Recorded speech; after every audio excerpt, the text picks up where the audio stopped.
High বন্ধুরা, সবাইকে নমস্কার। নতুন একটা ভিডিও নিয়ে আজকে চলে আসলাম। দেখো, আমি এখানে কতগুলো মাছ নিয়েছি। সেগুলো হচ্ছে বোয়াল মাছ। নুন হলুদ দিয়ে ভেজে নিচ্ছি।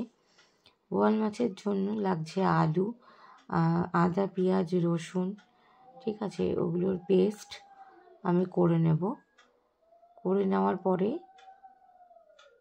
দেখো, আমি আদা পেঁয়াজ রসুনের পেস্ট করে নিলাম স্মুথভাবে। একদম মিহি পেস্ট হয়ে যাওয়ার পরে আমি কন্টেনার থেকে একটা বাটির মধ্যে তুলে রাখবো। আর এখানে সব মাছগুলোকে আমি একে একে ভেজে নিলাম। আমার মোটামুটি 8-9 পিসের মতন মাছ আমি ভেজে নিয়েছি। এইবার কড়াই আমি বসিয়ে দেব, তার মধ্যে জিরা ফোড়ন দিয়ে দেব। তেলটা একটু গরম হয়ে যাওয়ার পরে জিরা ফোড়নগুলো একটু যখন ভাজা ভাজা হবে, হালকা হালকা একটু দাগ লাগবে, তখন ওই তেলের মধ্যে আমি দিয়ে দেব হচ্ছে বেটে রাখা যে পেস্টটা, সেই পেস্টটা আমি গরম তেলের মধ্যে ছেড়ে দেব। এবার ভালো করে আমি ভাজা ভাজা করে নেব ওই পেস্টটাকে।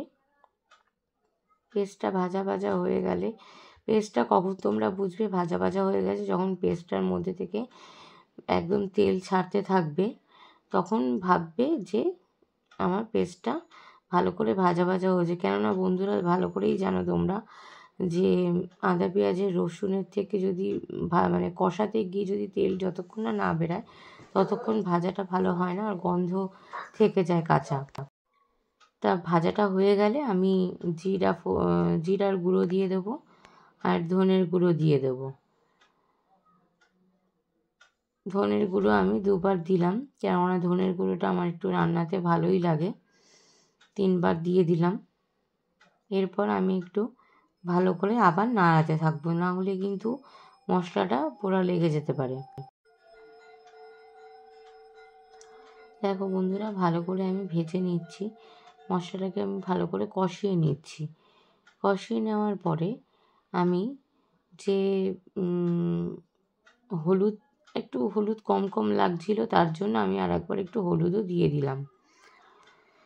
হলুদটা দেওয়ার পরে আমি ভালো করে আবার নাড়াতে থাকলাম মশলাটাকে। মশলাটা যখন ভালো করে কষে কষে আসলো, দাগ দাগ হতে শুরু করলো কড়াইতে, তখন আমি ভালো করে জল দিয়ে দিলাম, যাতে মশলাটা পুড়ে না যায়। আবার ভালো করে একটুখানি নাড়িয়ে দিলাম। ভালো করে নাড়িয়ে দেওয়ার পরে ওই মশলার বাটিটা জলটা আমি ধুয়ে ওই জলটা আমি ঝোলের মধ্যে দিয়ে দিলাম। ঝোলের পরিমাণটা যেহেতু আমি সবাই আমরা খাবো বলে 2 বেলা রান্না, তার জন্য আমি জলের পরিমাণটা একটু বেশি দিয়েছি। আর নুন দিয়ে দিয়েছি স্বাদ মতন।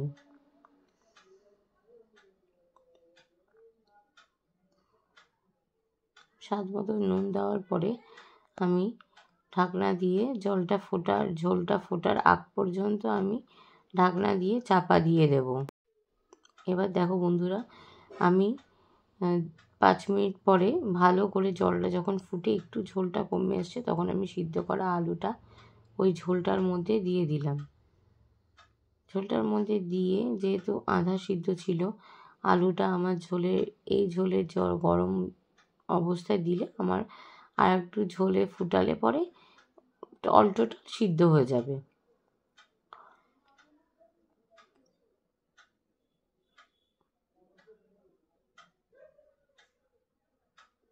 দিয়ে এবার মাছগুলো আমি, যেহেতু ঝোলটা ফুটে উঠেছে, আলুটা ফুটে একটু গলেও গেছে, আমি তার জন্য মাছগুলো সব একে একে ঝোলের মধ্যে দিয়ে দিলাম।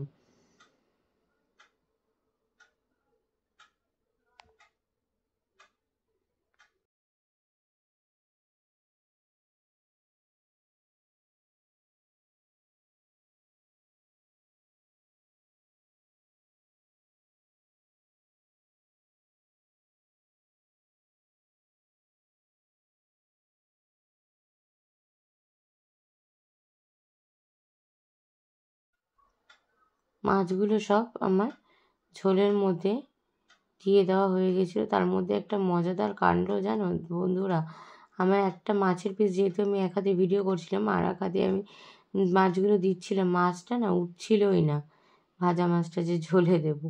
তারপর আমি ঢেলে দিলাম আস্তে করে। তারপরে আমি ঢাকনাটা দিয়ে আবারও 2 মিনিটের জন্য ঢাকা দিয়ে রাখবো।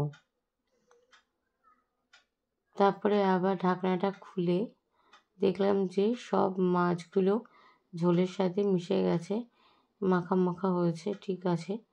যেই দেখলাম ঝোলটাও একটু কমলো, তখন আমি আস্তে করে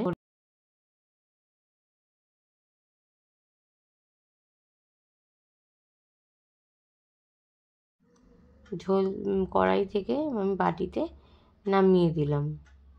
দেখো বন্ধুরা, দেখতে কতটা সিম্পল রান্না হয়েছে, বেশি মশলাও দিইনি। তোমাদের যদি আমার ভিডিও ভালো লেগে থাকে তাহলে একটা লাইক করে যেও, একটা কমেন্ট করে যেও, আর ভালো যদি লাগে তাহলে আমার চ্যানেলটা সাবস্ক্রাইব করো, কারণ আমি এই চ্যানেলে প্রথম, আমাকে এনকারেজ করার জন্য তোমাদের সাপোর্ট দরকার।